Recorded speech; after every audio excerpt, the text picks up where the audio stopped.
Un roi africain a fait un appel aux armes pour défendre son peuple, son indépendance et son intégrité. Beauté le Wako, on va parler de l'appel aux armes du 13 juillet 1665 formulé par Vita Kanga, aussi appelé Antonio Ier, le souverain du royaume Congo. D'ailleurs, je t'invite à lire ce livre, Le royaume Congo sur Vita Kanga, écrit par Bruce Mateso, qui relate toute l'histoire du Congo et notamment l'importance du roi Vita Kanga dans l'histoire Congo.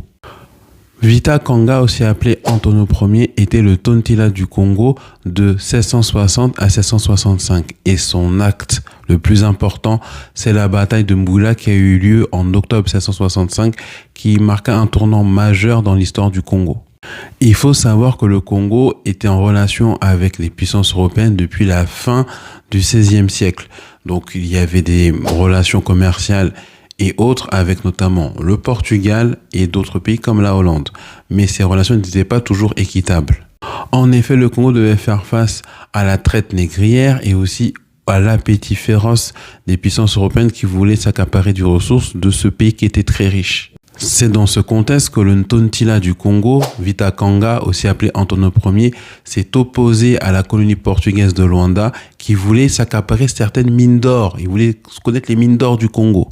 Face au péril portugais, le souverain Vita Kanga fit un appel aux armes le 13 juillet 1665 pour appeler la population et tous les nobles Congo à se mobiliser pour se battre pour la patrie, pour le peuple et pour le royaume.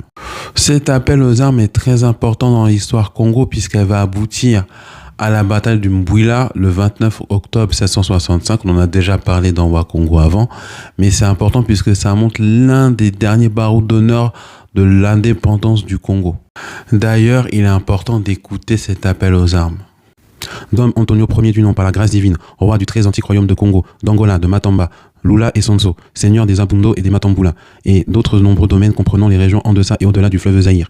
Que toute personne de quelque qualité que ce soit, noble ou artisan, pauvre ou riche, capable de porter des armes dans toutes les villes, villages et hameaux de mes royaumes, provinces et seigneuries, d'aller dans les 10 prochains jours s'enrôler auprès de ses capitaines, gouverneurs, ducs, comtes, marquis, pour défendre nos terres, propriétés, enfants et femmes, nos propres vies, nos libertés, dont la nation portugaise veut s'emparer pour les dominer. Vous entendez cet appel? Ce n'est pas juste un appel à la guerre, ce n'est pas juste un appel pour se battre, mais c'est un appel pour protéger ses familles, pour protéger son territoire, protéger son peuple. Et c'est pour ça que le 13 juillet 1665 fut un acte important dans l'histoire du Congo.